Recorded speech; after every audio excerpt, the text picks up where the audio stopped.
As you know, at the recent BRICS summit in July 2015, the UFA declaration that was produced afterwards indicated that there will be closer cooperation on energy matters. President Putin, who was the chairperson of that summit, indicated that he will have an interministerial meeting on energy, and you can imagine that there was also nuclear energy that was discussed. It seems like, in the case of South Africa, that BRICS countries will for sure be involved in the nuclear expansion program. We know that there are already cooperation between these countries in terms of agreements. So the expectation is that at least we will have technology from BRICS countries instead of the traditional Western, Northern American technologies. So the opportunities for cooperation is vast, not only in terms of a normative way, but also in a practical way.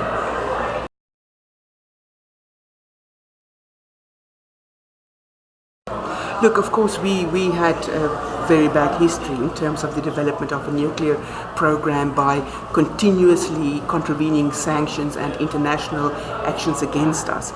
So we used to be able to do very good by flying under the radar.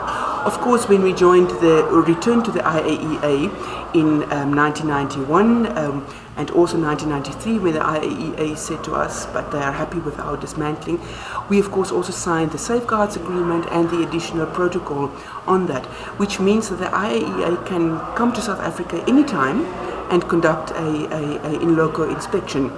So unfortunately, there has been problems, break-ins at our nuclear facility a few years ago. There has been cases of smuggling of South Africans involved in the AQ Khan proliferation network. So government is now really trying to get our act together, which is also part of the nuclear build program that the IAEA said that we need to improve our safety. And a lot of that has been improved. But there is always that element of what if. But so far we have been complying. The reports seem to be positive, but we of course need to enhance that when we continue with our build program.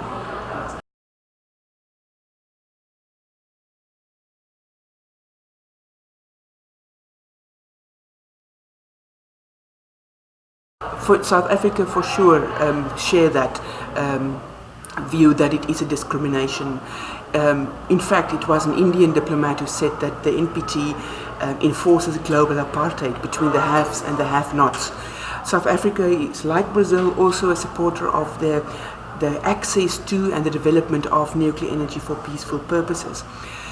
I also, another point of common interest is, of course, the both countries that say that they are not in favor of the nuclear fuel reserve. The aspects for cooperation in terms of transforming the NPT regime, of course, is very tricky. We know that Russia has a vested interest as one of the haves. China is on the Security Council, it also has a vested interest.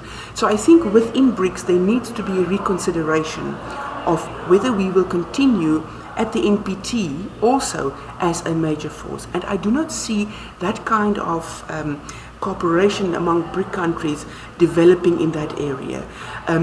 This closer cooperation was it seems to be more consolidated after the recent NPT conference. It remains to be seen whether that joint cooperation and that normative cooperation will continue in the next NPT conference. But I think within BRICS there needs to be a big, hard discussion on the future of the NPT, the commitments to the NPT, as well as to the joint implementation of the NPT. Of course, India, as you know, is not a member of the NPT, and that creates internal contradictions within BRICS.